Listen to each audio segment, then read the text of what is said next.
নারী রচনায় মুক্তি দেবনাথ। আমি নারী, আমি বিশ্ব মানবতার অংশীদার। আমি তোমার গর্ভধারিণী, অক্ষয় মনুষ্যত্বে আমারও অধিকার।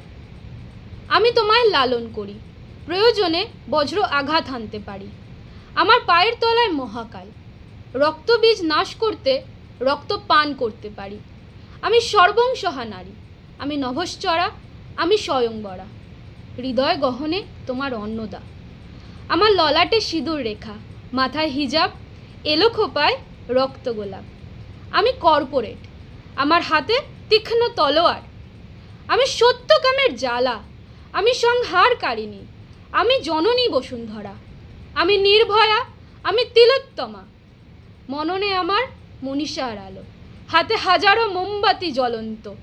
তীব্র আর্তনাদে, গভীর অঙ্গীকারে, আমি আদি, আমি অনন্ত।